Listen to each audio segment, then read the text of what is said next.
Get into the 30s this afternoon. Oh, is it? Yeah. Oh, it's dropping? Yeah, it's dropping. That's tomorrow, I think. It'll drop throughout the day. Oh, that's nice. That makes me happy. Under your hoses. Oh. Cover your faucets. Yes. Did everybody that bought a Thanksgiving lunch ticket get a Thanksgiving lunch ticket? I delivered the last ones today, I think. We have one left. So, if you know of someone that would like to join us at tables 12 and 16 next Sunday at noon, there's one space left on table 16. Or if we have more people that are interested, I could probably do a repeat of last week and maybe get down and try and grab another table. So anyway, it is here for those, for anyone who is interested or knows of anyone that's interested. We're doing the same thing this week that we did last week and that we did the week before, where we do a little mini lesson on generosity beforehand. So I'm going to abbreviate announcements just a little bit. So those of you that know that I am missing something extremely important, please chime in. I was just going to cover one or two things.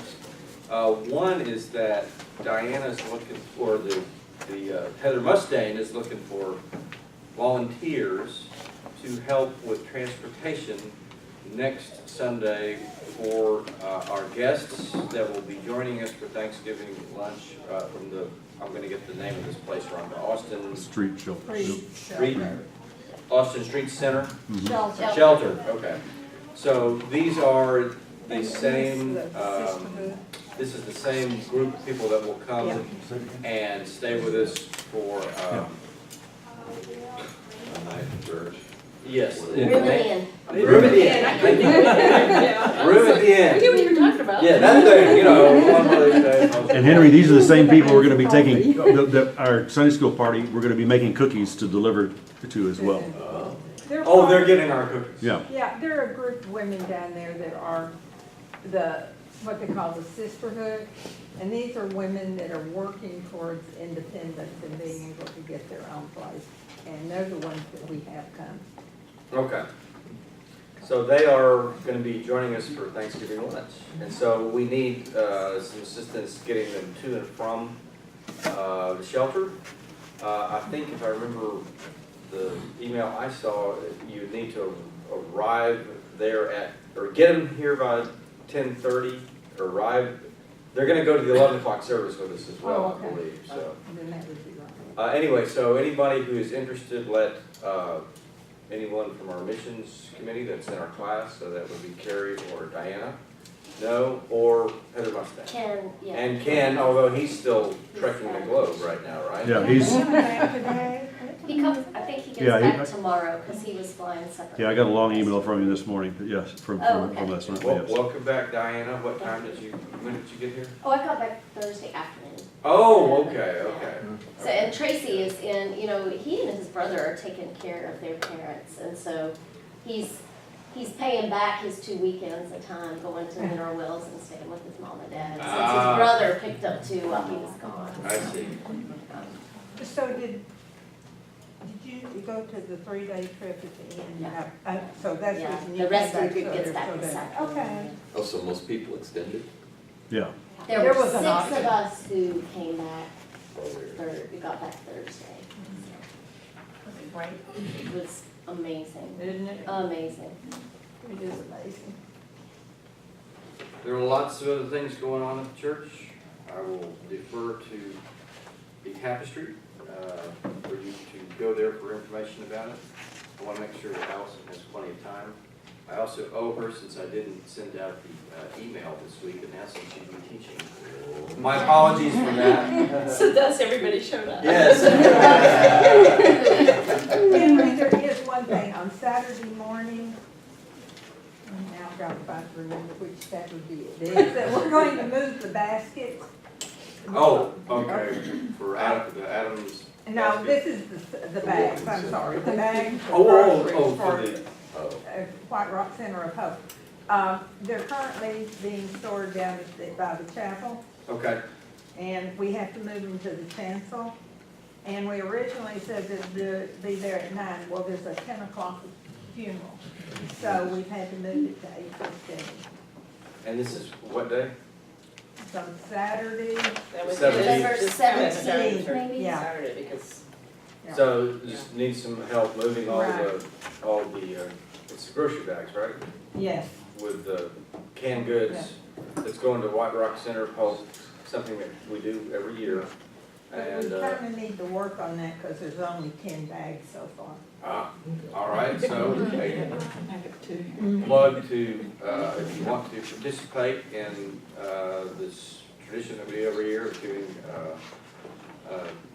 food to White Rock Center Hope, there's still opportunity to do that. And then part of the ceremony is that we put everything on the chancel during the 11 o'clock. Well, We do it on Saturday. We yeah, all you do it on Saturday so that for both services on Sunday, the 18th, it will be there on the chancel. And you can also bring your bag that morning and put it on the yeah, a lot chancel. of people do that. Yeah, a lot of Okay. them, especially if you've got grandkids or kids or anything.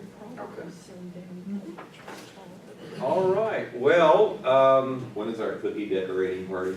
the 8th, 8th of December. December 8th, 10 o'clock, James Gallery. I'll be sending out an evite to that, just because we have to get a head count, because if you sign up, that's how many we're gonna tell the kitchen to do, and that's how much they're gonna charge us. So, it's it's $12 for that brunch, plus, we're gonna make the cookies to give away, to Austin Street Shelter, some to our children's house, and perhaps some to Buckner. okay. Is it a cookie brunch? No, no, It's a cookie work. no. But if you drop one, you could eat it. That's right. That's what And we're gonna decorate still on Yes. Yeah, we're the gonna- Sunday after Yes. Thanksgiving. We'll put up trees. To our children's house. We'll have lunch together there, and then decorate trees and go right after church on the 20.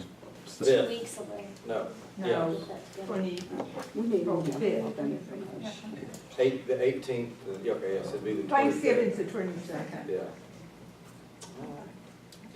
Well, so we will do prayer requests at the end, as normal, and welcome Alison Wingfield. And it just indulge me for 5 minutes. That's fine.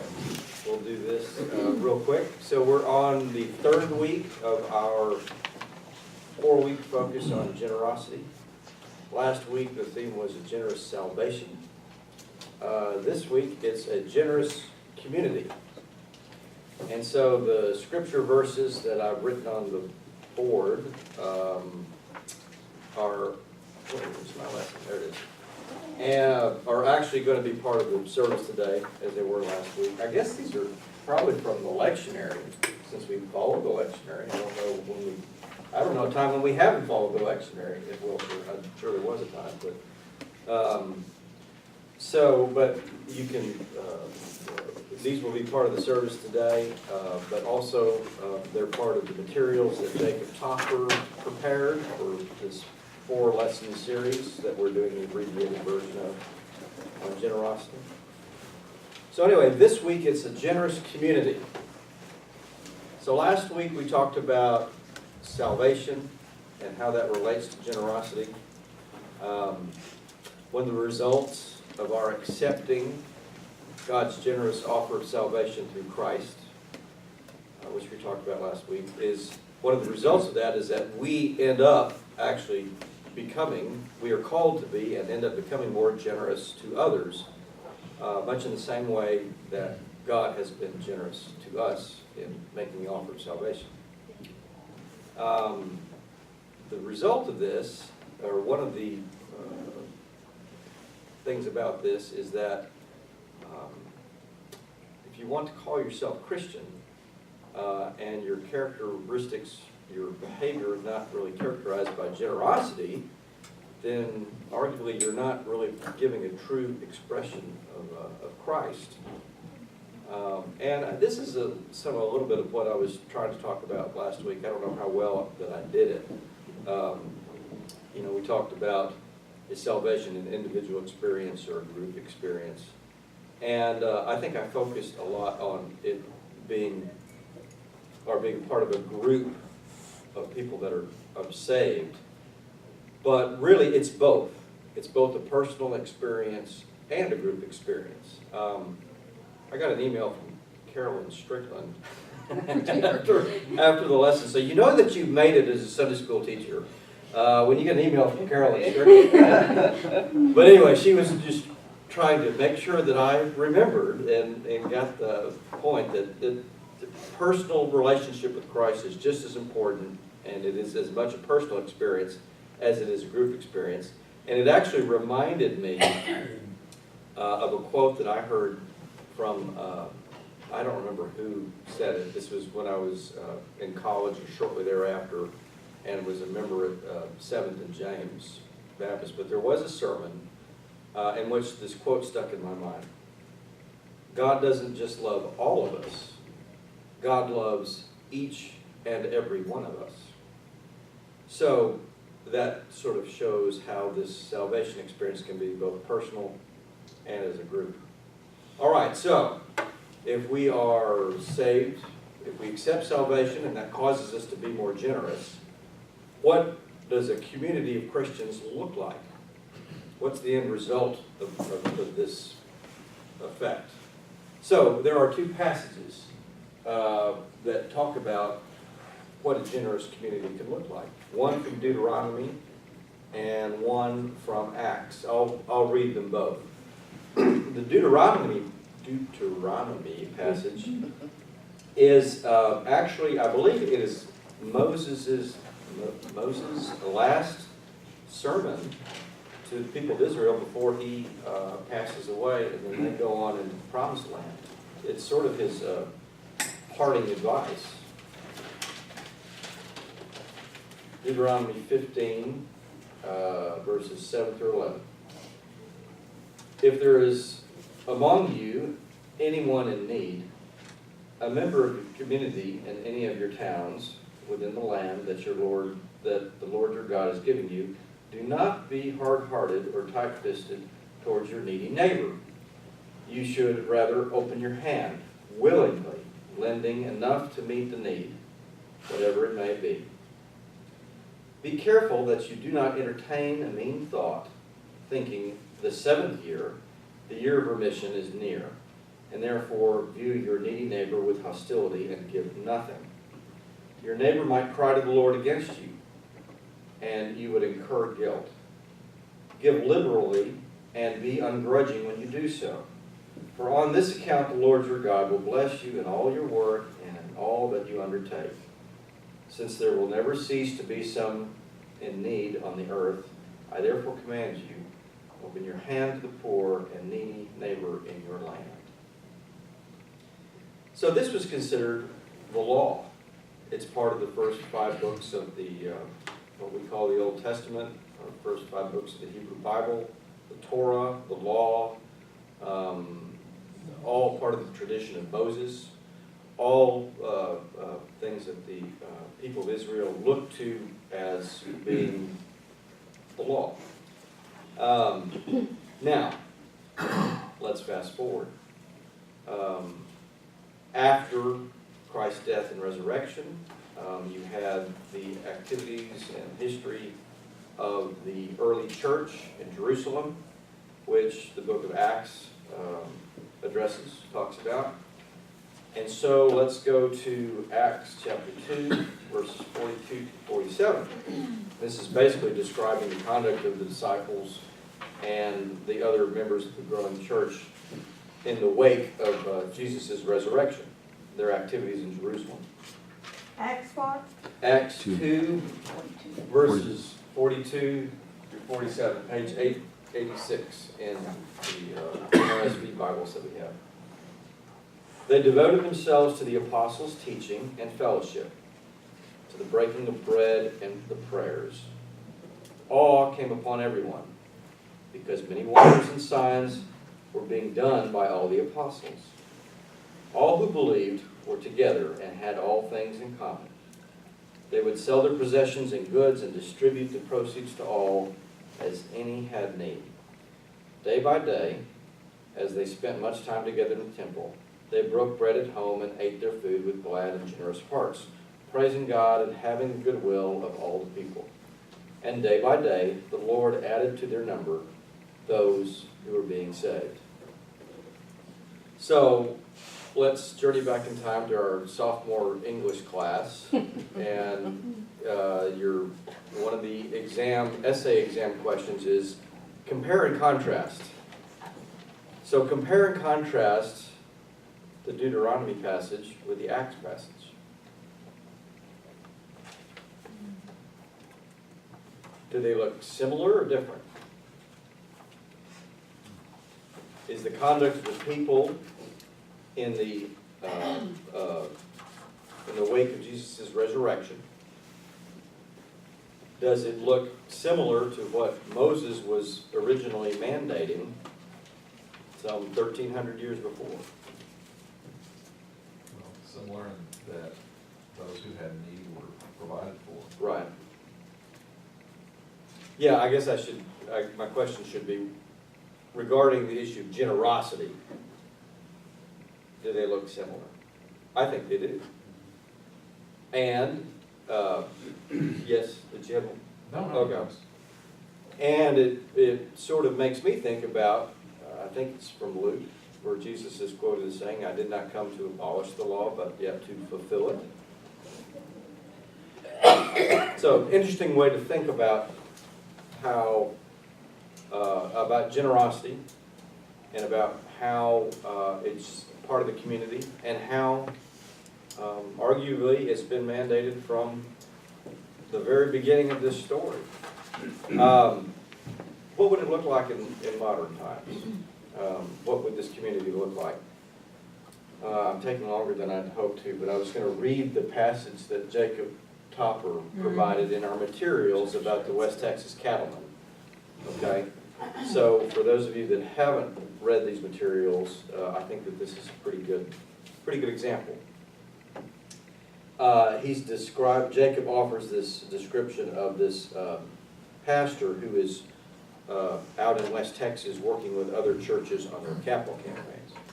The pastor's name is Alan Walworth.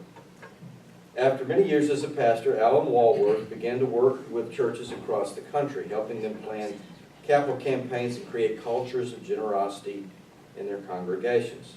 Often he tells the true story of his visit to a West Texas church about to begin a costly but crucial capital campaign. The leadership in the church hosted a listening session at a church member's house where Alan came to cast the vision for the project. Just after the meeting started and Alan was speaking, the back door flung open and in walked a grizzled old cowboy wearing a sweat-stained Stetson and boots slathered in mud and more odious organic materials. He didn't say a word, walked into the middle of the circle, and someone scooted over to make space on the couch for him, where he plopped down. Magnetically, this cattleman seemed to suck all the air out of the room. Alan continued his talk, and after about 10 minutes of explaining the proposed project, the cowboy threw his hands up and declared, "That's all I need to hear. I don't need another peep out of this fella right here." Alan was speechless and feared the whole project was about to be torpedoed right before his eyes. The cowboy spoke. "I'm not going to introduce myself because y'all all know me.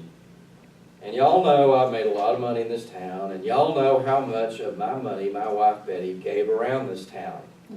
She'd come to me and she'd say, 'Honey, you know we got that little zoo in town, and they want to bring in a new exhibit for the kids to learn about the animals. So we need to give them whatever they need.' So I did. Then Betty came and said, 'Honey, the symphony is just about the only place in town where people can get any culture, and they need to replace some of their old instruments. So why don't we just give them whatever they need?' So I did. Then she came to me and she said, 'Honey, our local museum is going to have to close its doors if we don't get this endowment going. Let's just give them whatever they need, because this town needs some art.' So I did. Then the preacher came asking me for money. And I said, 'Now hold up. I done give all my money to the zoo and the symphony and the museum, and I got nothing left to give. Back a few years ago, Betty started getting real sick, so we went to the doctor. When we sat in the hospital and heard the diagnosis, it wasn't the zookeeper who sat with us and listened and prayed while we weighed her options for treatment. When she began radiation and all her beautiful hair fell out, it wasn't the conductor from the symphony who knitted her a wool cap and bought us dinner. When I finally put her in the ground and sprinkled dirt on her coffin, it wasn't the museum board members who sang Amazing Grace and kept checking in to pray with me and see how I was doing. It was you people. And I know Betty loved this church, and now so do I. Whatever y'all believe we need to do, my yes is on the table, because there's nowhere else I'd rather be. So I think that that gives a pretty good picture of how this should look today. Questions? Excuse me. All right. Now that we're all a puddle. Especially. I don't even know that guy. I'm just like, okay, I didn't bring my Kleenex. All right. Wonderful. Thank you, welcome back. Thank you. Thanks. Okay. Let's boogie here in the first part of this. I think we really do need to read the verses. There's a lot here, obviously, but it's wonderful stories that I think we can remember, that maybe pick up some more things out of them that we might not have seen the first 20 times we've read them, right? So, who will do, I need somebody to read Jesus Stills the Storm. Do you all have headings on you, or do I need to, you have the headings out? So, and then I need somebody to do, right after that, the demoniac, the Gerasene, however you say it. And then, actually, no, it does not give us the, Then girl restored to life. right, and the woman healed. So those three sections. Let's go ahead and start with Stills the Storm, Travis, and we're going to go ahead and read all of them together because I want to look at the umbrella, the overarching, because believe it or not, there are some threads in there that tie all of this together. Go ahead. On that day when evening came, he said to them, "Let us go across to the other side." And leaving the crowd behind, they took him with him in the boat, just as he was. Other boats were with him. A great windstorm arose, and the waves beat into the boat, so that the boat was already being swamped. But he was in the stern, asleep on the cushion. And they woke him up and said to him, "Teacher, do you not care that we are perishing?" He woke up and rebuked the wind and said to the sea, "Peace, be still." Then the wind ceased, and there was a dead calm. He said to them, "Why are you afraid? Have you still no faith?" And they were filled with great awe and said to one another, "Who then is this, that even the wind and the sea obey him?" Okay. Somebody want to take the demoniac? How many, down to where? To all the way, that goes all the way to verse 20, so chapter 5, 1 through Yep. 20. They came to the other side of the sea in the county of, I don't know how to pronounce that. Gerasene Gerasene, is okay. close enough, I don't know. And when they stepped out of the boat, immediately a man out of the tombs with an unclean spirit met them. He lived among the tombs where no one could restrain him anymore, even with a chain. For he had often been restrained by the shackles and chains, but the chains he wrenched apart, and the shackles were broken into pieces, and no one had the strength to subdue him. Night and day, among the tombs and on the mountains, he was always howling and bruising himself with stones. When he saw Jesus from a distance, he ran and bowed down before him, and he shouted at the top of his voice, "What have you to do with me, Jesus, Son of the Most High God? I adjure you by God, do not torment me." For he said to him, "Come out of this man, you unclean spirit." Then Jesus asked him, "What is your name?" He replied, "My name is Legion, for we are many."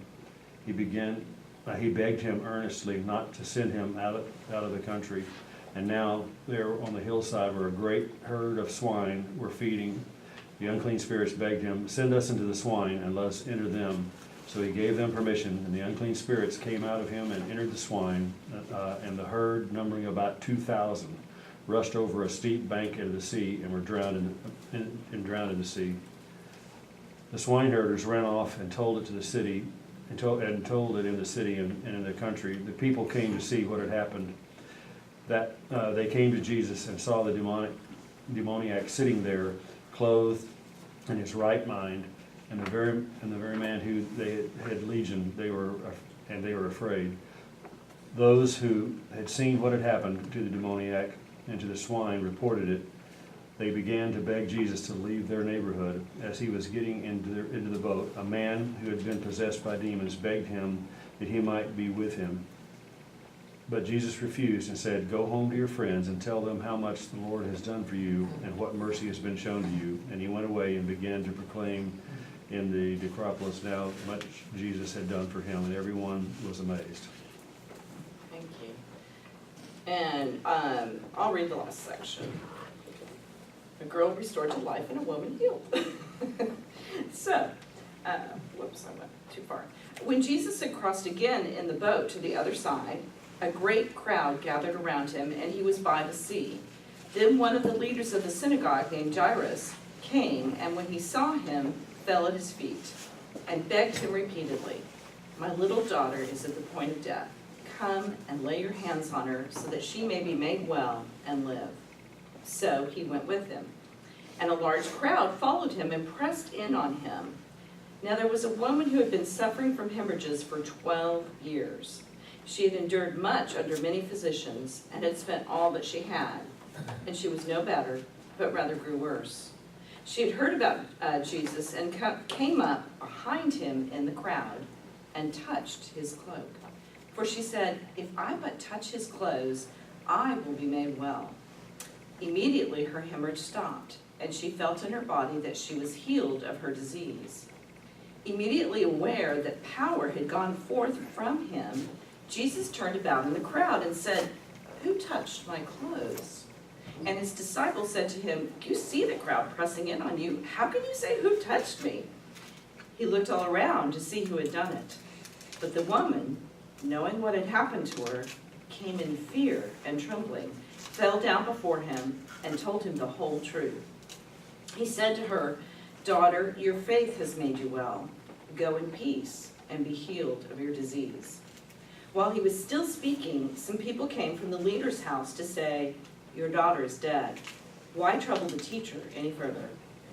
But overhearing what they said, Jesus said to the leader of the synagogue, "Do not fear, only believe."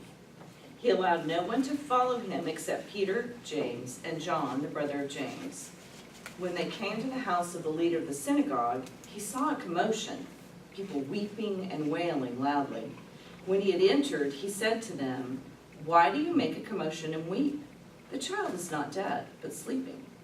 And they laughed at him. Then he put them all outside and took the child's father and mother and those who were with him and went in where the child was. He took her by the hand and said to her, "Talitha cum," which means, "Little girl, get up." And immediately, the girl got up and began to walk about. She was 12 years of age. At this, they were overcome with amazement. He strictly ordered them that no one should know this and told them to give her something to eat. Oh my goodness. That's a lot to cover, isn't it? So, any threads, themes, commonalities between all of these 4 stories that maybe popped out at you? Miracles. Say again? Miracles. Miracles, yes. Let's see. And the people are afraid. Miracles, fear. Yeah, fear is really prominent in this. Can you all see the red? The black seems to be going out, so, okay. What else? There's some commonalities between maybe the first 2, and then there's some between the second 2, and then there's some between all of them. The second two both involve illness of some kind. I mean, death. agree. Right. Okay. But, right, but obviously she was ill first. Yes. Mhm. Mental and physical illness. And, right, so, and there was also mental illness, right? We think, we Yes, don't that's know. right. Well, We don't know, and we can talk about that a little bit. I'm not gonna go on that rabbit trail too much, but on the demons. Okay. Now, I don't know, I don't recall what the status of children in that society were, but like the demoniac and the woman, those were people who were outcasts in Yes. society. Yes. Sorry for the squeaking. Yikes. There's a, Henry put a green one up there. You wanna do Christmas colors, we Oh, got good. Put this colorful up here. Okay, good. One of the things I noticed that goes along with illness is you have two that are incurable. The demoniac and the hemorrhaging woman. Well, actually three, excuse me, when she and the was girl. dead. Yeah, they were all incurable, right. Involves both the physical world and people. Physical world, because you have the sea, right? Don't forget the first one. Okay, Well, and some of them are intentional and one of them is not intentional. okay, what do you mean by Well, that? Jesus actively calms the way. He actively, Yes. casts out the demons, but the woman touches him. Nice, nice, okay. That, sorry, I have to say this because it's just now like vividly in my mind. So one of the churches we visited in Magdala, at the top floor of the church is a Catholic sanctuary, and there's an ark that looks out over the Sea of Galilee. The ark is the altar, and you can see the Sea of Galilee behind Oh, how the cool. ark. But the bottom floor, they've made it a very ecumenical site. So the bottom floor has a Protestant chapel. And in the front of the chapel is a mural that is, it's like bare feet or sandaled feet with rope. That's all it is. It's like this huge picture of these, and it's like a painting with, like, just, people's toes in there. But then there's, you can tell it's a female hand that's reaching out to the bottom of the robe. And so it's the depiction of this story. And it's, once I get it down later off my camera, I can send it That's to the wonderful. class. But this is I so would love vivid to in my see mind that. because it's just feet, but it's the depiction of this story. So feet and then that one And hand. and the whole idea of the woman being, because this also in the upper floor, they have pillars that are dedicated to the women who are in Jesus' life. George talks about on one of his Good God things that he did with Nancy while we were there. Oh, I haven't seen that one. But it just, that image is now like so fresh in my mind because of that picture, That's so. awesome. I love it. Love it. Thank you, thank you. Awesome. Well, and let's talk about the woman a little bit. We'll jump around and then zero in as much as we have time. I think courage is another common denominator actually with 3 of the 4. Not the disciples on the sea, they were like not very fearful, right? I think you have this juxtaposition of fear and courage, because the woman was very fearful, but think about how much courage it took her, an unclean woman, and we can talk about that some more, to even reach out and touch, because she was not supposed to be even out, much less touching somebody, much less a man. Desperation and courage, What? desperation. Desperation also, yeah.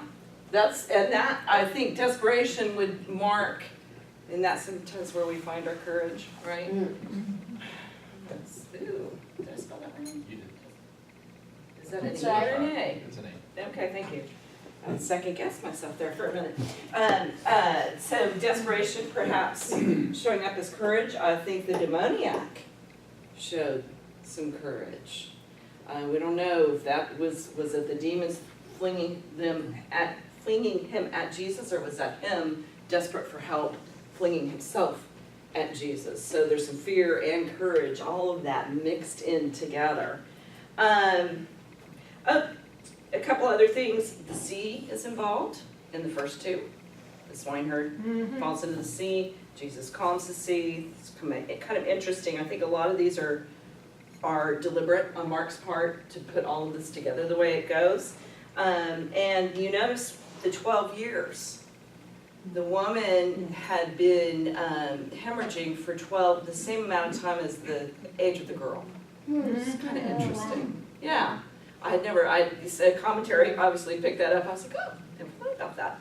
And let's see if anything, so the authority and power of Jesus over the very laws of nature is definitely an overarching theme in this whole series of stories.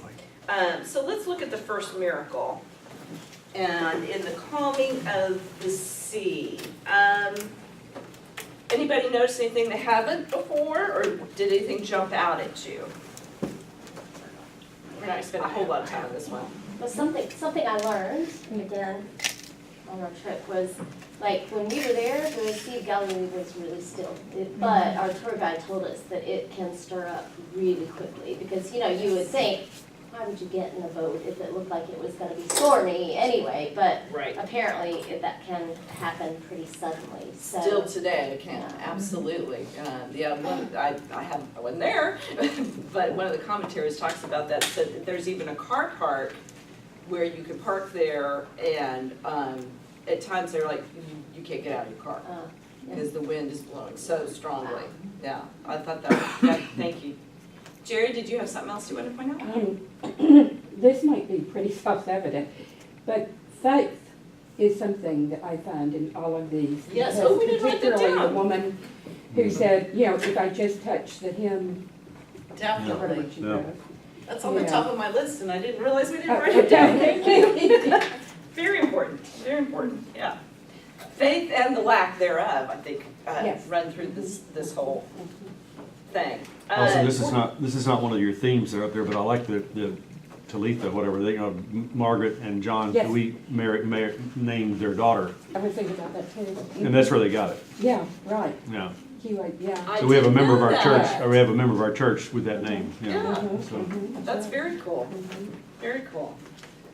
Well, when you think about the disciples in the boat, it may seem that they don't have faith. He even asks them, "What, you still don't have faith?" But why did they wake him up? They Good didn't think he could do point. something. Good Why point. wonder? Right. They had to have known something.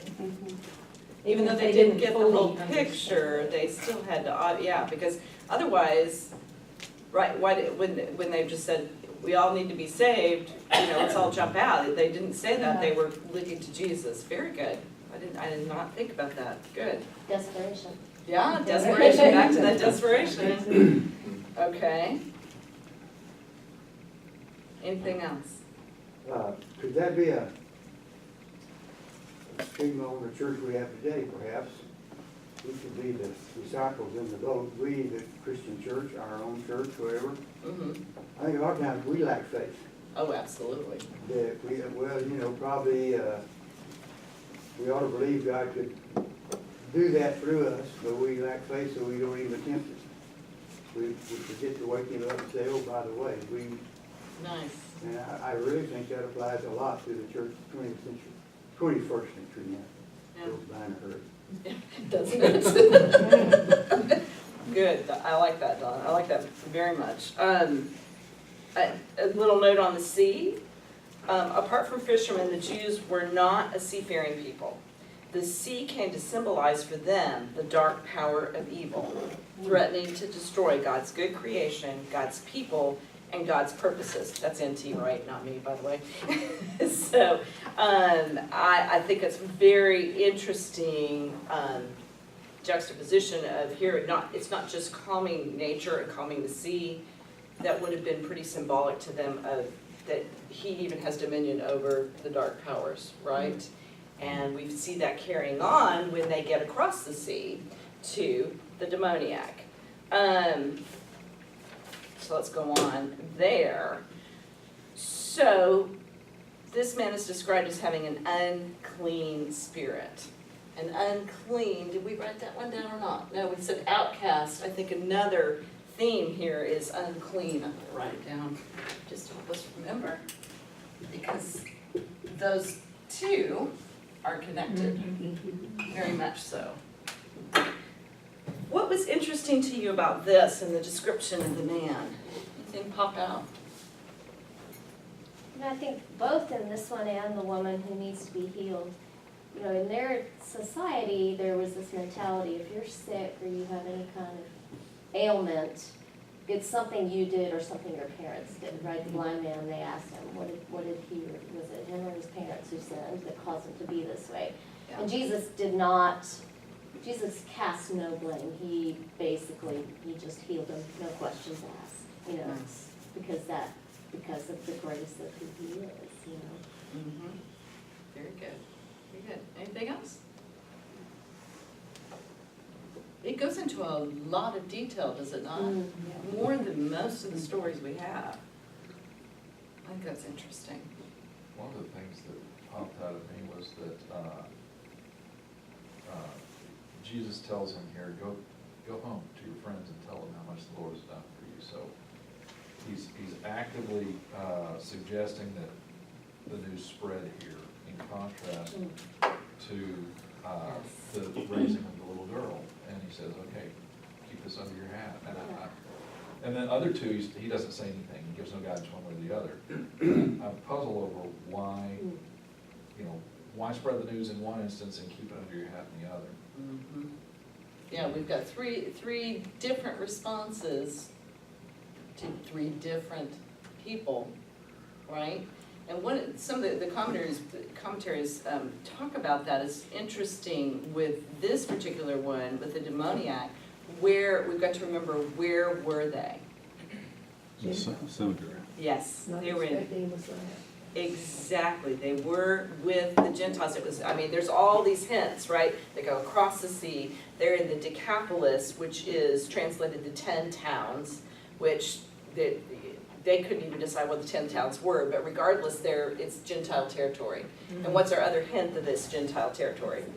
Big hint, the pigs, yeah. I don't think they'd have a swine herd in Jewish territory because they didn't eat pigs, right?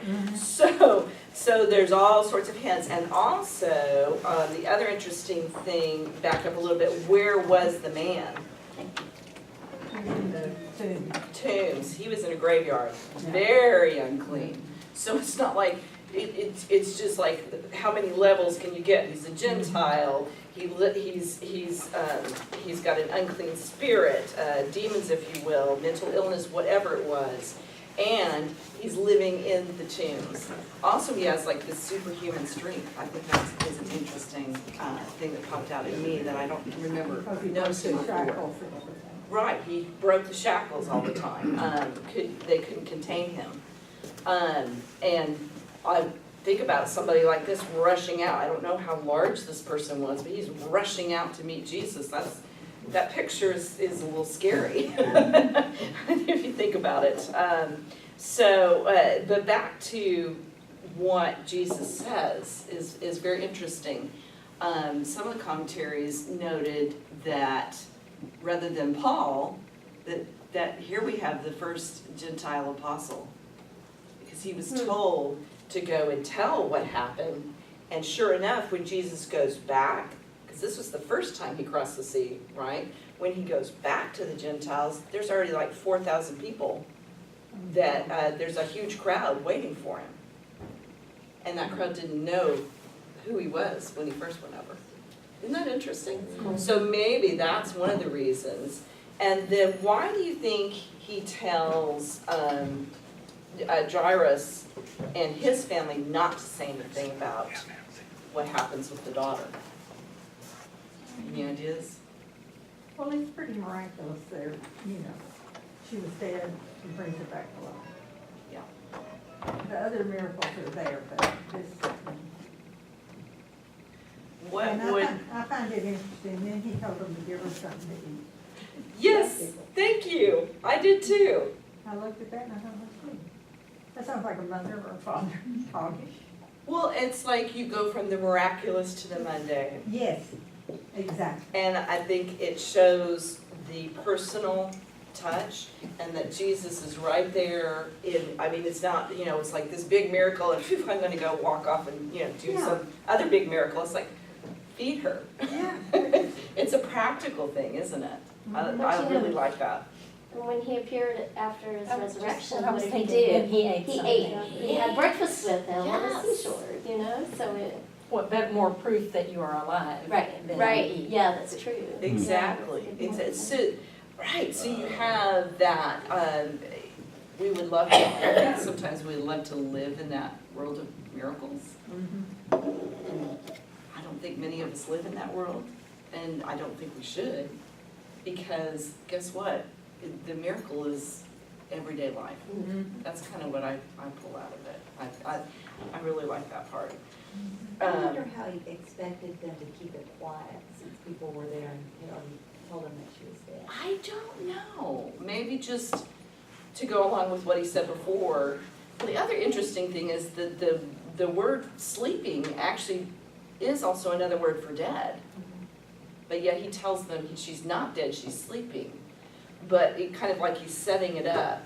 But some of the things that N.T. Wright says, I used him quite a lot for reference, is that it wasn't his time yet. Here we're back in Jewish territory, right?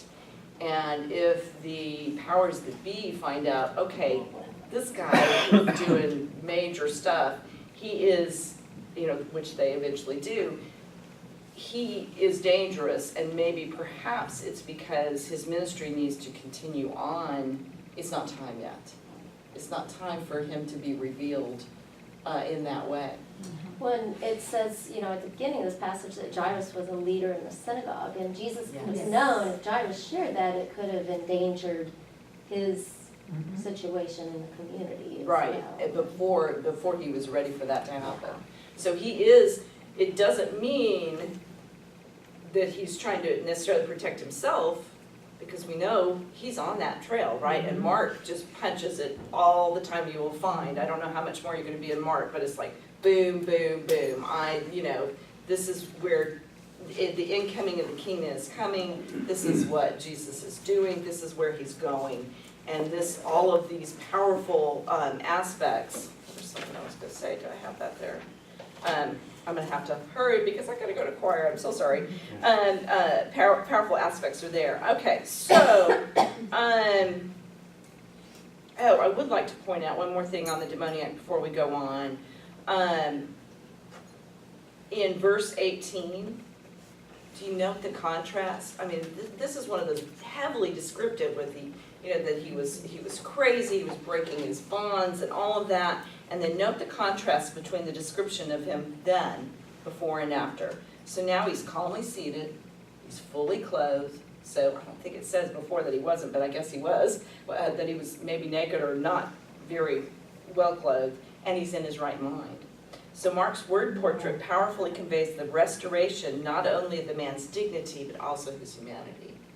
And I thought, kind of back to that girl, feed her. And it goes back to, he cares about us in human form, in the day-to-day, On to Jairus' daughter, a couple things. The woman and the girl is a very marked thing. You notice he starts out telling us about Jairus coming to say, come help, save my daughter who's very ill. And then all of a sudden another story comes in, right? And it's called the Markin sandwich.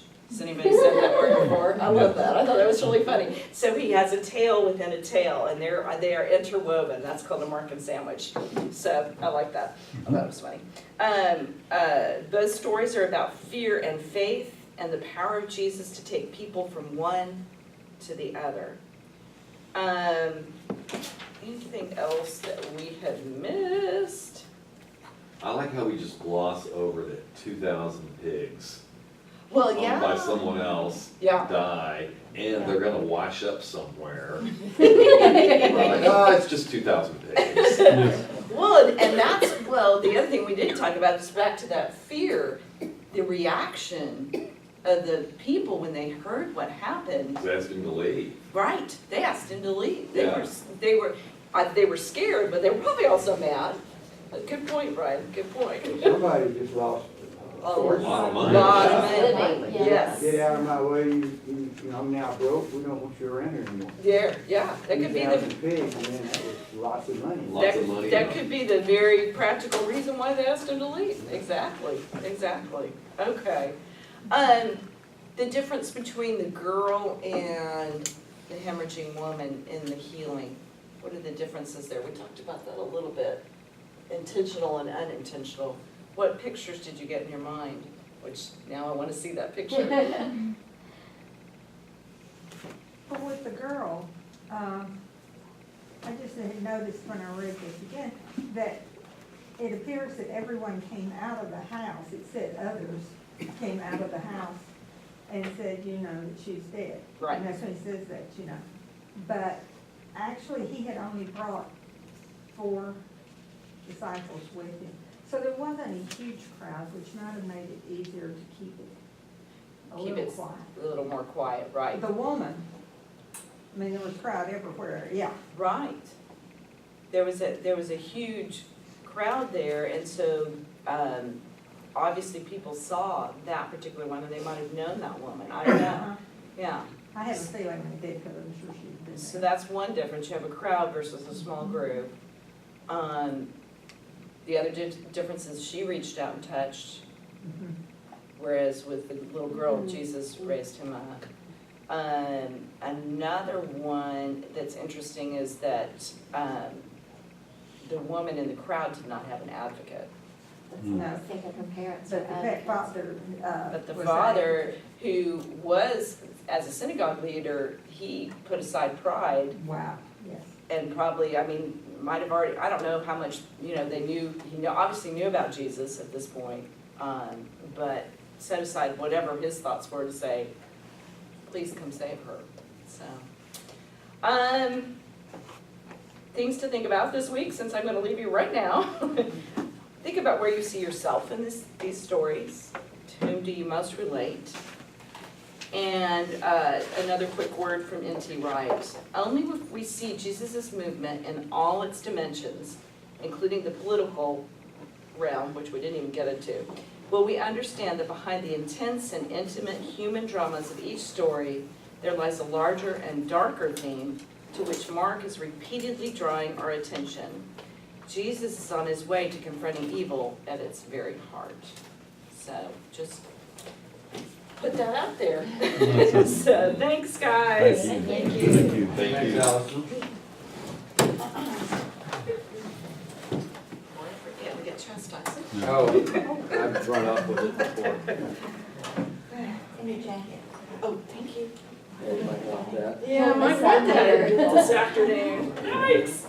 Thanks, Alison. Thank you. Have a good afternoon, guys. You too. Fine.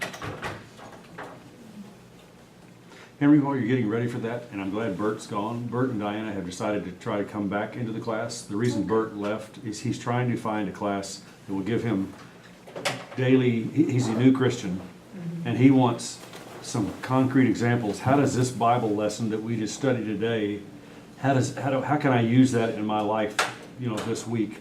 So I think of us as the class members who've been Christians longer, we need to help Bert with that by suggesting some things as lessons go by. I don't want to put that pressure on the teacher, because that teacher has No, enough job, but this would help Bert. It's easy to incorporate into the discussion. Right. Um, So he's going to be out a lot because of music during the Christmas holidays, but they're wanting to join us back. But he does. I said, look, Bert, just ask the question. I mean, just, you know. Oh, yeah. And so he's a new Christian and wants to know more, and he feels like he doesn't know enough. He feels like he's going to embarrass himself to ask the question. So we need to help a little more of saying, well, how daily examples might come out of the lesson. So. I think if he doesn't ask the question, one of us should. Yeah. But you know, also point out, when you see God, you have seen God really work, put his hand on you during the week. If you share that, because he's probably having the same moments that you don't recognize him as such. A good example would have been the caravan coming up when we were doing the lessons on generosity. Because I'm sure there are Christians in America who will find biblical passage that justifies turning them away.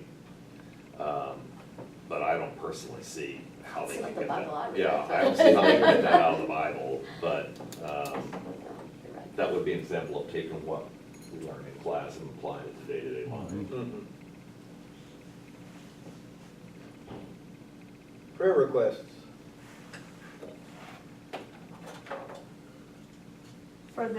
For California, the fires and the shooting up there. Oh, I didn't yes. write it down, but my gosh, those fires.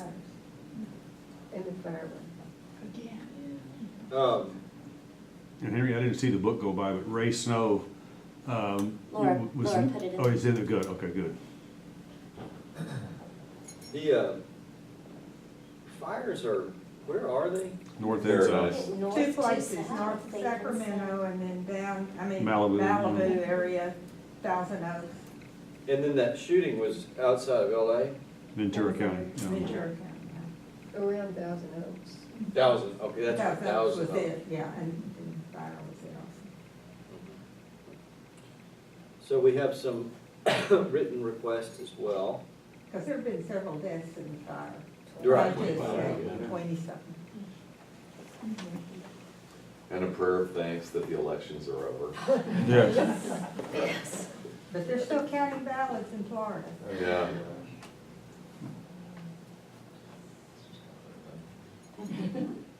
So, well, Dennis already mentioned, or someone mentioned that,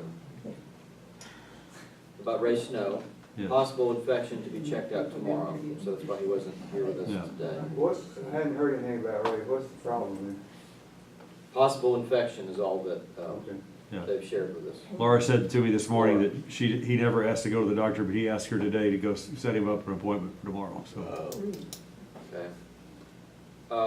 Travis has shared his friend Dave Lesser passed away Oh. on Tuesday, He got into the doctor tomorrow.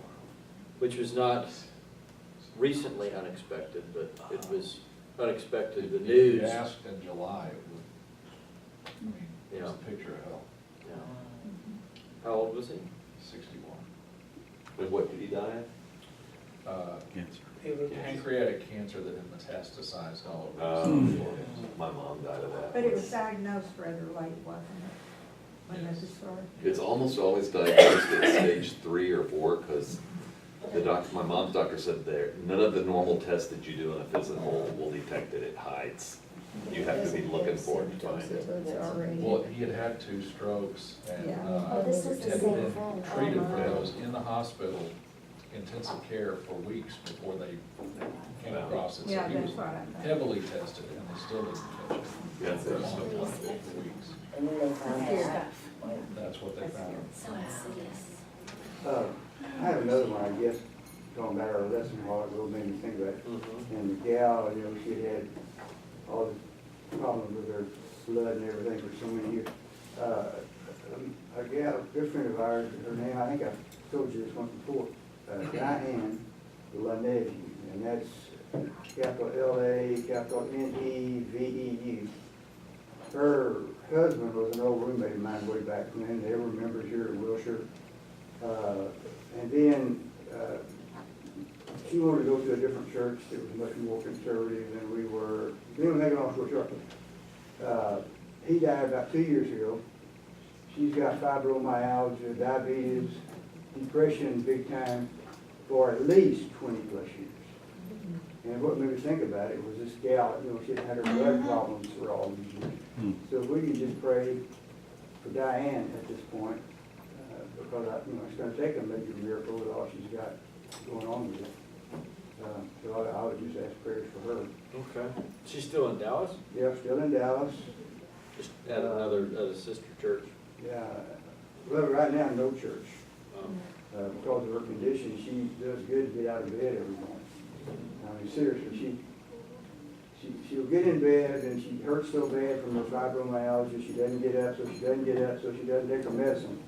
And then by the end of the week, the emergency has to come pick her up, haul her back to the hospital to try to rebalance her flood and everything, and it's a real problem. It's just- And